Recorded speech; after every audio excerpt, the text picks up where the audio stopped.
Hello everybody, it's Hero the Japanese Train here. I just got home from work and I had this Amazon package waiting for me at the door. What's inside? Well, you know from the thumbnail, but let's go ahead and take a look. Dun, dun, dun, dun, dun, dun, dun, dun. Yeah, it's an 80th anniversary item, but actually not a Thomas 80th anniversary item. This is the Mattel 80th anniversary Ruby Red Collection Metallic Thomas.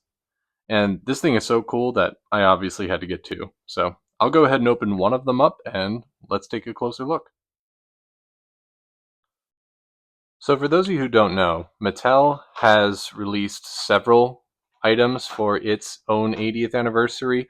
Coincidentally, the 80th anniversary of Mattel and Thomas fall on the same year. But they've released all sorts of things. They have Hot Wheels and Barbies and other Mattel products that are being released for the 80th anniversary. But we, lucky Thomas fans, got included in this. And as you can see, the package is actually much bigger than the typical push along box. It's much taller. And as a result, it looks very striking to see that on a shelf. And this is actually my first of the new diecasts that I've managed to pick up, other than I actually did pick up a James when I was in the UK. See my Bulgy video for how that trip went. And also shout out to Ireland. But this Thomas himself was the real sort of grand prize that I was looking for. I think proportionally, this is the best Thomas that we've ever had. And the blue contrasts very nicely with the red background. So let's go ahead and open him up. I have to do the thing where I choose which one that I want to open. And I'll tell you what, I don't know if you can see it on camera, but this one actually has a nicer blue to it. I might keep this one in the box because I know that there's been some criticism about the quality of the metallic finish. So I'm going to open this one and I'm going to keep that one. Nice and protected.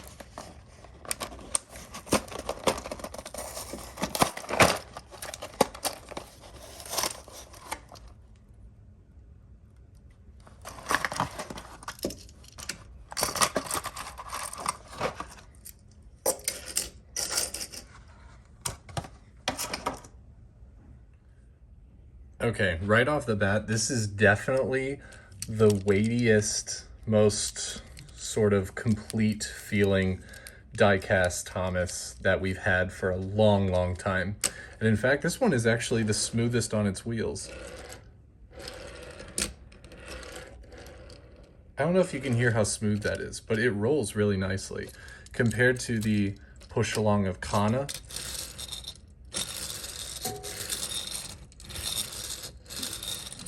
You can just hear how much lighter the Kana is to the Thomas. And it's such a step up. And I'm really happy that these days I can actually say that the merchandise is taking a step up. I feel like for the last 10 years, I've just been criticizing the merchandise for backsliding and cutting corners. But starting really with TWR 2022, but absolutely in the last year or so, the merchandise is hitting.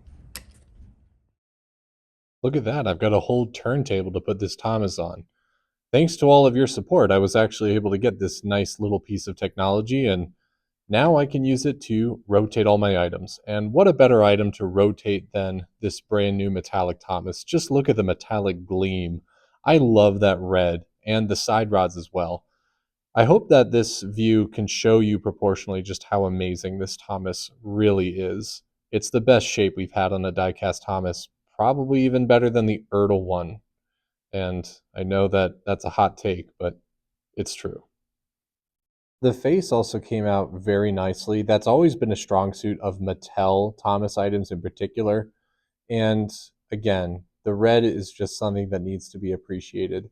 And I know that it's just for the 80th Mattel things, but I love the metallic side rods. Those should be kept. If I was to have one criticism with this item, it's the lack of painted detail on the back. Again, the buffers aren't painted and the lamp is not painted and there's no lining on the bunker, which just kind of feels lazy considering all the effort that went into every other angle of this Thomas. And yeah, I guess the buffers on the back were never painted for the All Engines Go items. It's just a missed opportunity. That's really my only criticism. On the subject of criticisms, I know a lot of people have not liked the sort of leaning, or I guess the not flat angle of the sides of the cab. But honestly, I don't care about that at all. Other than the back, this Thomas is amazing. We've got the painted detail on the whistle, which the motorized one doesn't even have. We have open cab windows. We have actual 3D cull details that are very enhanced. The dome and the funnel are taller. And really, do we want to go back to this or this? I don't.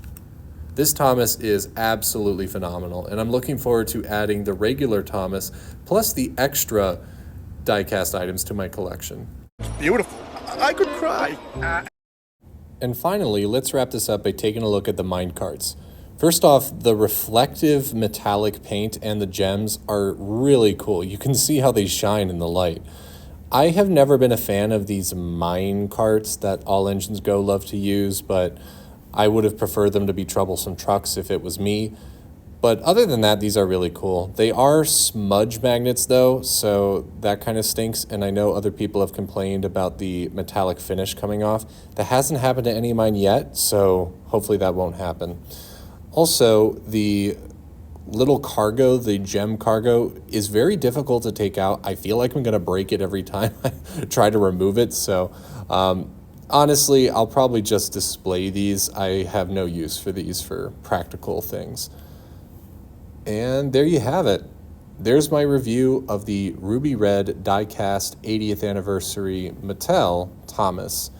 I will probably make videos for the other diecasts as I get my hands on them. The distribution has been really awful, especially where I live in the Midwest, so I'm hoping to see some of that pop up at Walmart soon. I've got more videos coming out in the future. Let me know your thoughts in the comment section below. I'm here on the Japanese Train, signing off. See you in the next one, guys.